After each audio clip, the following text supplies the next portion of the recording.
So, dear distinguished guests, ladies and gentlemen, members of the Brandeis family, I'm really honored to speak here, and thank you for the kind invitation to patient privacy rights and Deborah for being here. My job is to introduce Nikolaus Forgó as recipient of the prestigious LouisDBrandeisPrivacyAward. As a representative of the German embassy, I'm especially proud because he is the second German-speaking recipient. You may remember that Peter Schaar, the former German Commissioner for Data Protection and Freedom of Information, received the prize in 2014. I say German-speaking because he's Austrian, and so this is very important to say. So it's a special honor for me, but given the fact that he has served as a professor of IT law and legal informatics at Leibniz University of Hannover since 2000, I think it's pretty fair to count him in as a German and especially as a European. So I hope it's okay that I'm doing this. So we are paying tribute today to Nikolaus Forgó for his outstanding contributions to the field of patients' privacy rights. In addition to serving as director of the Institute for Legal Informatics, Nikolaus Forgó is the university's chief information and privacy officer. He has a broad expertise in research, in teaching, in consulting, in all fields of ICT law, particularly in data protection, copyright, and electronic contracts. He has participated in dozens of German and European research projects on privacy, and I hope you forgive me that I don't mention them all. Let me mention that he has founded the Center for Data Protection. He's the president of the Center of Data Protection. The goal of this center is to become a multidisciplinary international platform for practical collaboration on different aspects of data protection. So this is one of the things I would like to mention. The second may be that he participated in a European research project called Coco Cloud, which is aimed at allowing users to securely and privately share their data in this cloud. There are much more things that I could say about him, but I think he will speak to you later. Being a German, I can't help but draw on the words of Johann Wolfgang von Goethe, whose character Faust said that he had two souls in his breast. And I say this as a lawyer on the one hand, but I'm also saying this as the head of science and technology at the German embassy, because there are really two sides of the medal. As Germans and Europeans, we are proud to have a tradition that gives high priority to privacy rights, and we know that we have to deal with the most private and most sensitive type of data that you can imagine. On the other hand, as head of science and technology, I meet a lot of people, also German, who say, well, the next step, the next breakthroughs in research will have to do with aggregation of huge amounts of data. Big data, artificial intelligence, precision medicine. So all these fields hold great promises for doctors and patients, for researchers and pharmaceutical companies. And so it's kind of a weird situation. Depending on whom you talk to, Germany and Europe are regarded either as a front runner, and I hope you are regarding us as a front runner tonight, but some say, well, you're a latecomer. You have to lower your privacy protection laws. We cannot deal with it, and if you don't lower them, you will run into difficulties in the field of research, innovation, competitiveness. Nikolaus Forgó cannot be praised enough for threading this needle on a daily basis between these two, I would say, extreme positions. We all know, and we have heard about it, that the digital age has made privacy protection much more complicated and has also limited the ability of the governments to interfere and to protect people from losing control because they are doing it themselves.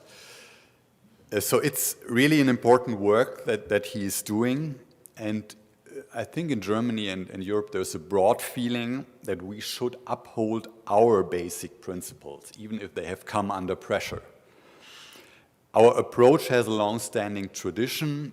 Let me mention the landmark decision of the German Constitutional Court in 1983, which says there is a citizen's right to privacy and self-determination over their personal data. In 2008, our Supreme Court, so the Federal Constitutional Court, ruled out that there is, and I quote, a guarantee of confidentiality and integrity of information technology systems. So this is the step to transfer this self-determination right to the digital era. We will see what will come out of this. There's another step that is important to mention because Professor Forgó is really deeply involved into this. This is the European Union's General Data Protection Regulation, GDPR. And GDPR is really an important step for European countries to work together and to establish a common set of rules for Europe, because it doesn't make sense that you have different rules in Germany, in France, in Denmark, wherever. And perhaps in Great Britain we talked about that, so the Brexit may be another difficult issue for the field of privacy rights. He is an expert in this, he was working on this, he has authored a legal commentary on the GDPR, so he's an expert, and if you have a special case, you should ask him and not me. He may be able to deal with this.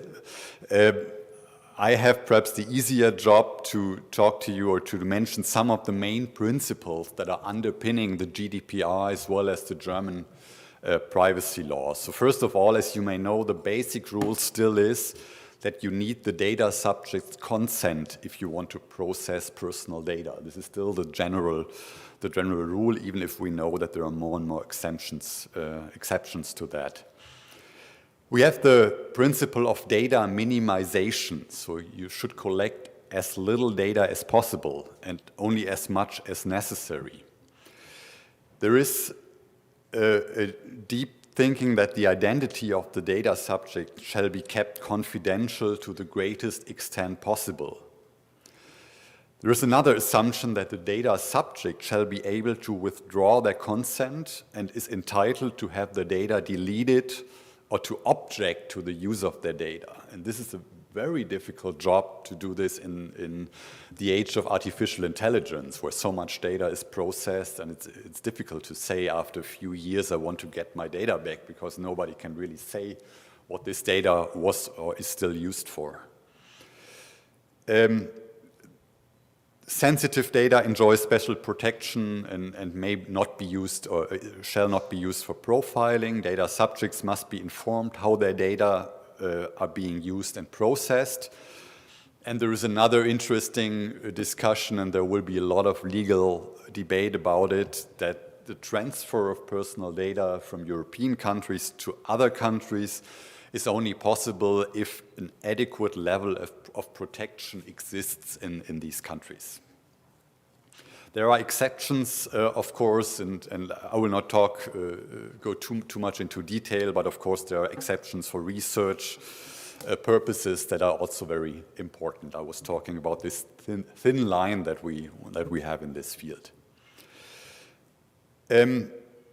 Nikolaus Forgó has called for a basic set of uniform rights among EU member states for years. He was successful in that, and I think he did his part in coming to this point. Nevertheless, one of his fears, as far as I know, and he may elaborate on this later on, is that the GDPR may contribute to widening the gap between the American and the European concepts of data protection. There is an awareness in all of our societies that it's important, but the ways of doing it are very different, and this may even be more complicated under the GDPR. A simple example that I have observed here, there's also a very different mindset of consumers and people how to deal with their data. For example, what is very common here is that a lot of workers are are prepared to share data from their Fitbit to their employers, and they receive a direct reward in form of lower premiums for healthcare. So we have not reached this stage in Europe yet. It's very interesting because also Germans that I know who are working for American companies are doing this and say, well, this makes sense. It's a lot of money, and why shouldn't I do this? And if they decide to do so, who is to judge that it's not an adequate way of dealing with your own data and your privacy? Dr. Forgó already emphasized phenomena like this in his groundbreaking manual on private sector data protection. For him, transparency in the processing of personal data requires personal commitment. This is very important as a counterbalance, and I believe we are all eager to hear what more he has to say on this front. For me, it remains to say that it's a great honor to talk to you. Dr. Forgó is an outstanding expert in dealing with the new challenges of privacy rights. He's a strong German and European voice in the ongoing discussion and balancing both the challenges and opportunities. There is a saying, so as I'm dealing with other fields of science, there is a saying, well, there's high risk, high reward research, and I think he's doing that. He's really on the cutting edge of research in the field of privacy laws, and today is the reward part for him. So he receives the Brandeis Award, and he will continue tomorrow, even tonight, to do the risky part and the mission, follow the mission of protecting patients' privacy, which is a difficult and the more crucial, important job. So I thank you all, and I congratulate Dr. Forgó for this important prize, and I think he has really earned it. Thank you.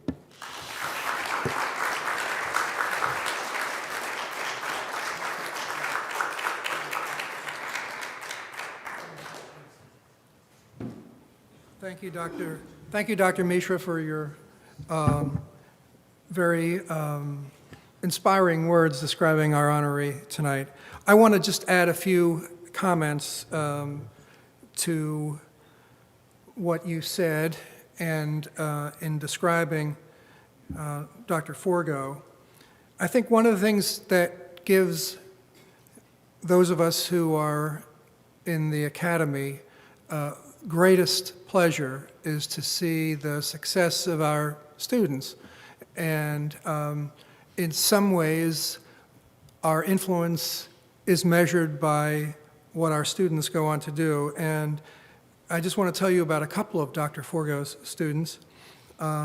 One, Jan Philip Albrecht, later became a member of the European Parliament and rapporteur for the European Parliament on the General Data Protection Directive.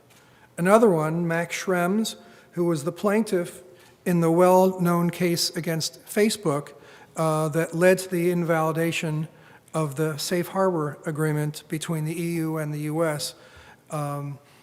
That's been replaced, as most of you know, by the Privacy Shield, and the jury is still out on whether that's going to work. In Dr.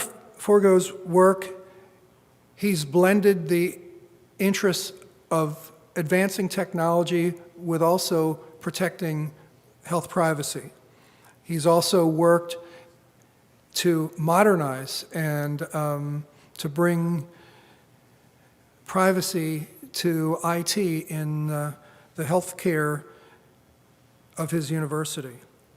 In his view, privacy, patient empowerment, and respect for human rights do not come automatically, and they are not free, something that I've said many times. And it's not enough to apply these values in a traditional legal way using abstract laws and rules. He has constantly worked on ways to make computers more responsible by incorporating legal principles in the software that runs them. He is interested in responsible and privacy-enhancing algorithms and how they can be used in healthcare. And another specific area of interest is the interplay between data protection law and medical ethics, including the role of ethics committees. So it's my great privilege and honor to bestow the 2017 Louis D. Brandeis Health Privacy Award to Dr. Nikolaus Forgó.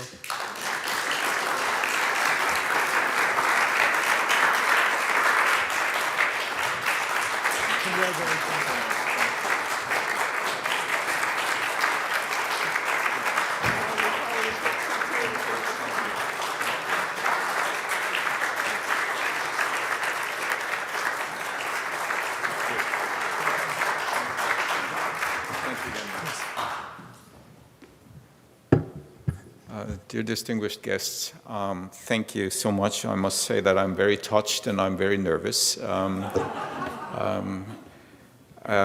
because this is really outstanding in my career and also my personal life, and I will explain this a little bit more in detail in a minute, if I may. So let me start again with a confession, which is that when I received Deborah's email in February, I think it was, indicating that I should receive this prize, the first reaction that I had was that that was a group of students mocking me or making fun of me, so that it was a fake email. So that was the first idea that I had, and I had that for at least for two reasons. The first one was that I was, of course, aware of the prize, and I was in particular aware of the winners of the prize coming from Europe. And I remembered three of them in particular then, which was Joe Kanatachi, who is the UN Special Rapporteur for the right to privacy and a very close friend and colleague of mine. Then the second one was Peter Schaar, who is, at least to German speakers, one of the most prominent people you might think about when it comes to privacy, because he worked as the head of the Data Protection Authority for 2 terms, so for 10 years, and 10 very important years, because that started somewhere in the 90s and ended in the 21st century, so in a transition period when the internet became very well known to many. And then the third person I was aware of was Peter Hustings, who was the European head of the General Data Protection Authority of Europe. Again, a very, very prominent, practical privacy advocate. And then I got this email and I thought, well, you know, there's Peter Schaar, there's Peter Hustings, and then there's Joe Kanatachi, and then it should be me. This is ridiculous. That can't be true. So I thought it was a joke. And then the second reason why I thought it was a joke was that I, of course, also was aware of Louis Brandeis and also this work and this outstanding article, because that was one of the key pieces of literature that I read many years ago when I tried to better understand US concepts of privacy.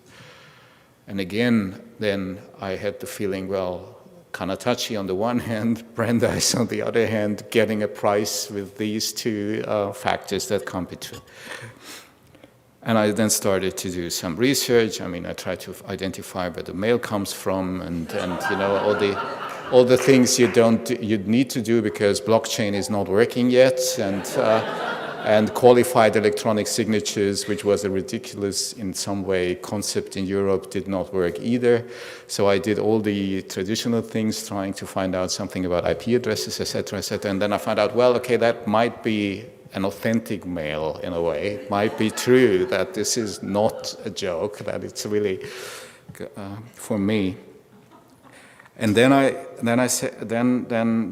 thinking about this, I started to think about whether I'm still deeply and very, very sure that I don't deserve this, but at least I found several reasons why I may connect myself with this a little bit, and that has a lot to do with the person Brandeis in a way, because when you look at the biography of Brandeis, as far as I know it, he is a typical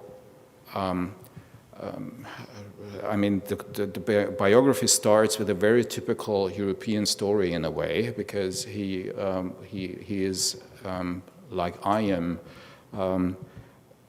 a German speaker from a German-speaking family, but probably not really German in the sense then in the 19th century, because he was somewhere born in the Austro-Hungarian monarchy.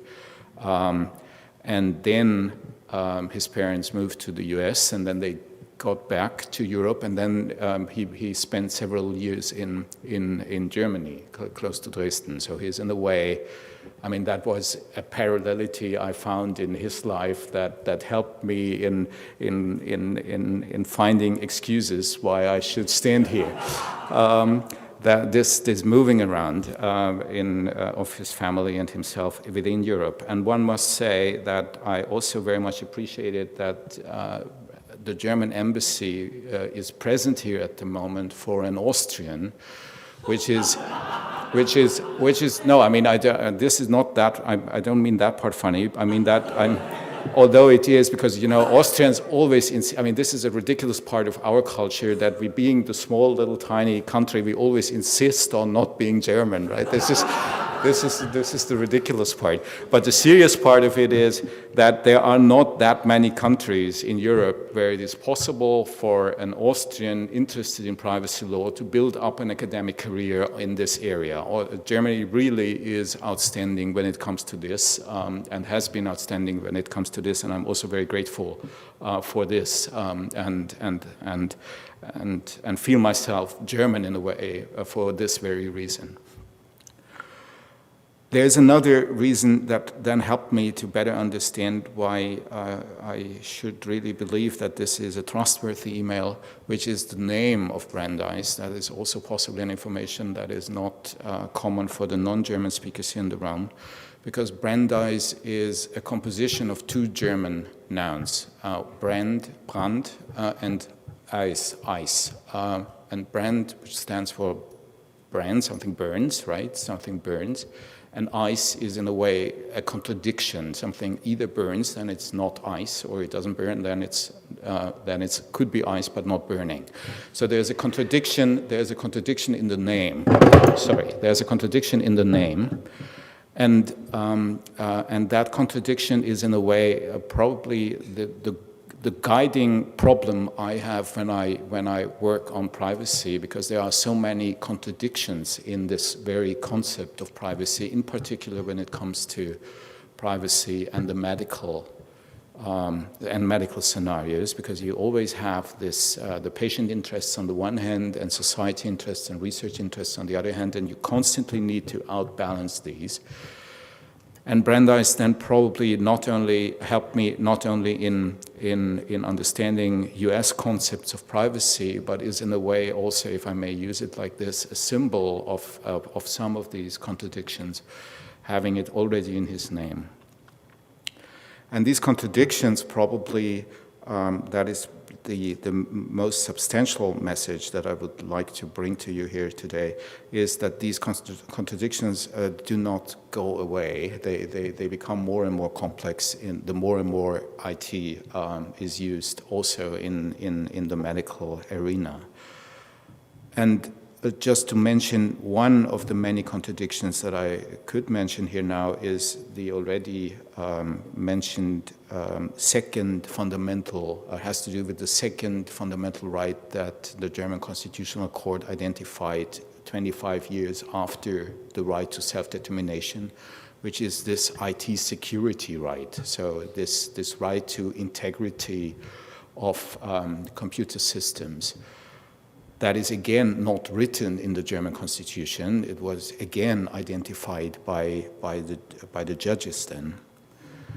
And that is something which is, in my view, of utmost importance for our community here, to understand that we are a community that needs collaboration between lawyers, medical experts, and IT specialists, helping each other in better understanding how privacy, computer security, and public interests can be brought into some kind of equilibrium. And we also need to explain this to our governments, because governments really have problems in understanding how these things are combined with each other, and how we and that it's probably not a good idea for a government to risk computer security for other reasons, and make it a little bit plausible that this second fundamental right, IT security, might be breached by third-party players like another state's intelligence service, or simply a group of criminals. When I started my career many years ago, data protection or IT law and data protection was very bizarre in a way. People did, I mean, you could do legal sociology or anthropology or so, or you could do legal informatics or IT law. So it was very bizarre.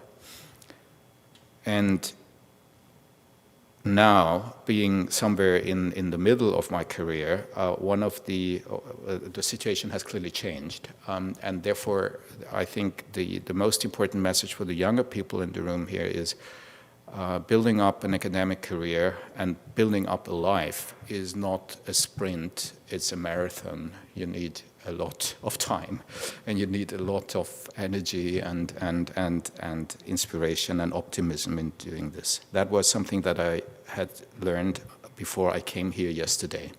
What I learned now today is it's not really a marathon, it's a relay marathon. It needs to be different groups of people working together.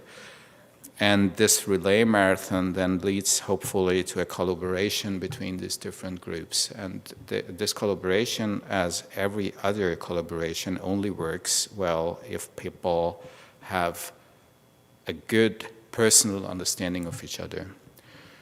And I'm so particularly grateful to be here today because I have the feeling that I came here as a stranger and that I'm a member of the family at the moment.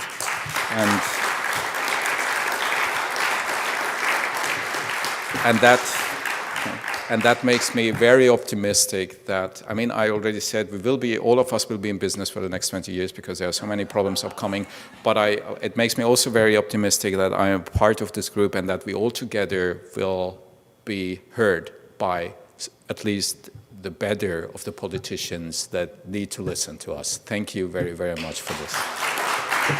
Thank you.